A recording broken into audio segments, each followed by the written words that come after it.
الله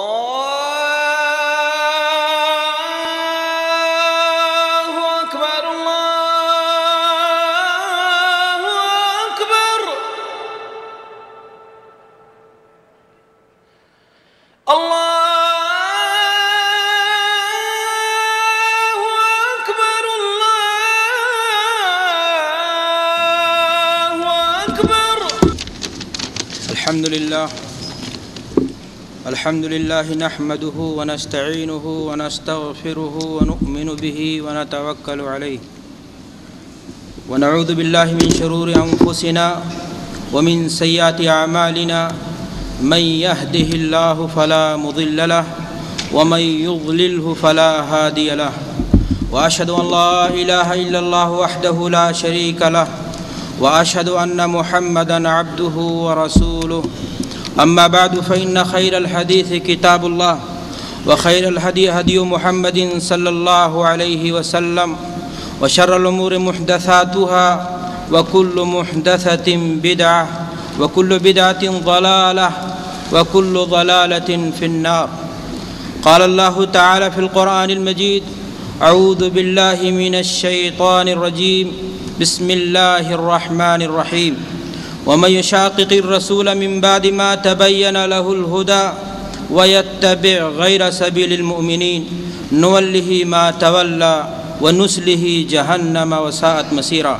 وقال النبي صلى الله عليه وسلم: من تشبه بقوم فهو منهم. حضرات علماء کرام،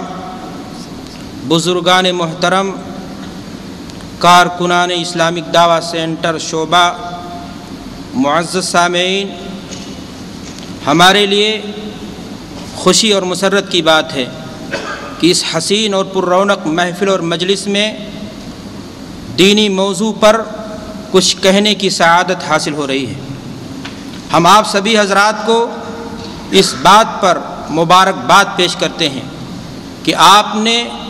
اپنے قیمتی لمحات میں سے، اوقات میں سے کچھ وقت بچا کر، چرا کر آپ یہاں اس مقصد کے تحت آئے تاکہ اللہ اور اس کے رسول کی بات آپ سنیں اور اس کو اپنی عملی زندگی میں نافذ کر سکیں. اللہ تبارک و تعالیٰ سے میری یہ دعا ہے کہ پروردگار عالم آپ کی اس حاضری کو قبول فرما لے، آپ کی اس مجلس کو قبول فرما لے اور ہم سب کو جنت میں جگہ عطا فرما دے. بڑی ناانصافی اور ناشکری کی بات ہوگی اگر ہم ایسے موقع پر اپنے کرم فرما دوستوں کا شکریہ نہ ادا کر لیں جنہوں نے یہ حسین اور پر رونق بزم ہمارے لیے سجائی ہے. اللہ تبارک و تعالیٰ سے دعا ہے کہ پروردگار عالم ان سب کی کوششوں کو قبول فرما لے اور ہم ایسی مجلسوں سے فائدہ اٹھا کر ہم لوگوں بھائی اس کو صحیح کریں، صحیح راستے پہ لائیں. تو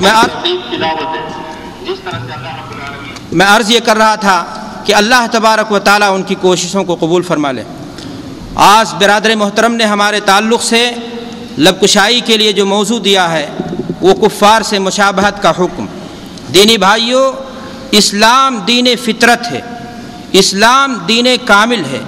مذہب اسلام پر اگر کوئی شخص یہ دعویٰ کرے، یہ الزام عائد کرے کہ دین اسلام نماز اور روزے کا صرف دین ہے، تو میرے خیال سے ہی نہیں، یقین ہے اس بات پر، ایمان اور عقیدہ ہے ہمارا اور آپ سب کا کہ یہ مذہب اسلام کے ساتھ ناانصافی ہے.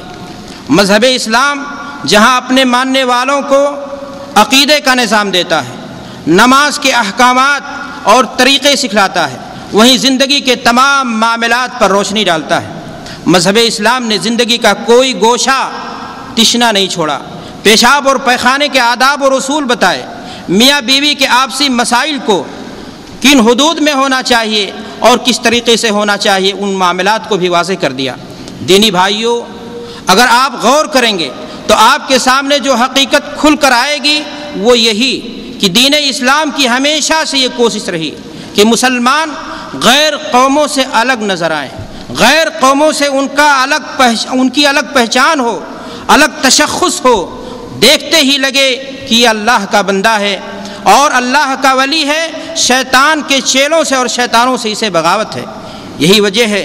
مذہب اسلام اپنے جملہ احکامات میں اس بات کی کوشش کرتا ہے کہ مسلمان یہود و نصارہ بالخصوص اور تمام کفار کی بالعموم مخالفت کریں، اور اگر کسی کے اندر کوئی ایسی چیز پائی جاتی ہے تو قرآن مجید میں اللہ تبارک و تعالیٰ نے متعدد مقامات پر اس بات کی وعید سنائی ہے کہ اگر کوئی مسلمان رہتے ہوئے غیر مسلموں کے عادات کو، خرافات کو، ان کے ریت اور رواج کو، ان کے یہاں جو چیزیں رائج ہیں اس کو اگر اپنی عملی زندگی میں بسانے کی کوشش کرتا ہے، ان کو پسند کرتا ہے، تو ایسا انسان وعید کا مستحق ہے۔ اللہ تبارک و تعالیٰ قرآن مجید کے اندر ارشاد فرماتا ہے وَمَن يُشَاقِقِ الرَّسُولَ مِن بَعْدِ مَا تَبَيَّنَ لَهُ الْهُدَىٰ وَيَتَّبِعْ غَيْرَ سَبِيلِ الْمُؤْمِنِينَ نُوَلِّهِ مَا تَوَلَّىٰ وَنُصْلِهِ جَهَنَّمَ وَسَاءَتْ مَصِيرًا، کہ اگر کوئی شخص راہ ہدایت کے واضح ہو جانے کے بعد اللہ کے رسول صلی اللہ علیہ وسلم کے طریقے، احکامات واضح ہو جانے کے بعد رسول کی ڈگر کو، اسلام کے راستے کو، عام مومنین کے طریقے کو چھوڑ کر کے غیر مسلموں کے طریقے کو اپناتا ہے اور ان کو پسند کرتا ہے، ان کو اپنی عملی زندگی میں بسانے کی کوشش کرتا ہے، اللہ فرماتا ہے نُوَلِّهِ مَا تَوَلَّىٰ، ہم اس کو اسی پر پلٹا دیں گے اور اس کا انجام جہنم کی آگ ہوگا۔ بھائیو اور دوستو، کسی بھی قوم کے لیے وہ دن بڑا ہی منحوس اور مایوس کن دن ہوا کرتا ہے جب اس قوم کے افراد اپنے آپ سے بیزار ہو جائیں، انہیں اپنی عادت، اپنا طریقہ، اپنی تہذیب، اپنا تمدن، اپنا کلچر، اپنا سماج، اپنی سوسائٹی، اپنا معاشرہ، اپنے عادات و اطوار سے نفرت ہو جائے، وہ اپنے پاس جو سونا ہے اس کو خسف ریزہ سمجھے اور دوسروں کے پاس جو پتھر ہے اس کو لال و جواہر سے تعبیر کرنے لگے، اپنے بلند ملی اخلاق و اقدار کو چھوڑ کر کے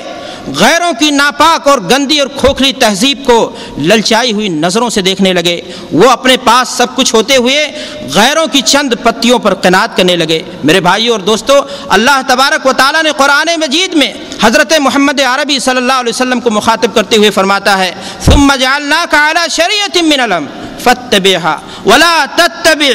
ولا تتبع اهواء الذين لا يعلمون انهم لن يغنوا عنك من الله شيئا وان الظالمين بعضهم اولیاء بعض والله ولي المتقین، کہ اے نبی، ہم نے آپ کو دین کی صحیح راہ پر قائم کر دیا ہے، ثم جعلناک علی شریعۃ من الامر فاتبعها، آپ اس کی اتباع کیجئے، آپ اسی پر چلیے اور لوگوں کے خواہشات کے پیچھے آپ نہ چلیے۔ لوگوں کے خواہشات کے پیچھے اگر چلیں گے تو یہ آپ کو نقصان پہنچائیں گے، اور اگر ان کی آپ مخالفت کریں گے تو یہ آپ کو کوئی چیز نقصان پہنچا نہیں سکتے ہیں، اور ظالم آپس میں ایک دوسرے کے دوست ہوتے ہیں۔ میرے بھائیو اور دوستو، قرآن مجید کی بے شمار آیتوں کو اگر آپ دیکھیں گے تو آپ کو پتہ چلے گا کہ مذہب اسلام ادنا سی بھی گنجائش اس بات کی نہیں دیتا کہ اس کے ماننے والے کس زندگی کے کسی بھی معاملے میں، عبادت کا مسئلہ ہو، طریقہ حیات کا مسئلہ ہو اور شادی بیاہ کا مسئلہ ہو، کسی بھی معاملے میں غیر قوم کی نقالی کریں اور اس کے پیچھے چلیں۔ دینی بھائیو اور دوستو، دراصل مسئلہ یہ ہے کہ ایک مسلمان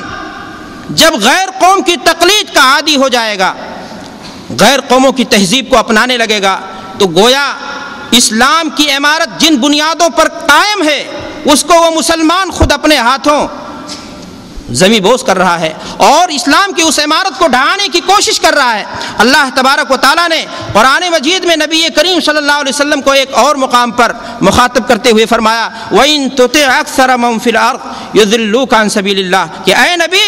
اگر آپ لوگوں کی خواہشات کے پیچھے چلیں گے يُضِلُّوكَ عَن سَبِيلِ اللَّهِ، تو یہ لوگ آپ کو اللہ کے راستے سے ہٹا دیں گے۔ میرے بھائیو اور دوستو، قرآن کریم کی اس حقیقت کو سامنے رکھیے اور موجودہ معاشرہ اور بے چین سماج کا جائزہ لیجئے، آپ کو بخوبی اندازہ ہو جائے گا کہ دشمنان دین و اسلام بالخصوص یہود و نصارہ کی ہمیشہ سے یہ کوشش رہی ہے کہ مسلمان کو اپنے رنگ میں رنگ دیں، مسلمان بھی انہی طرح بے حیائی کا عادی ہو جائے، مسلمان بھی دین کے بندھن سے آزاد ہو جائے، حلال و حرام کی تمیز سے آزاد ہو جائے اور جانور کی طرح زندگی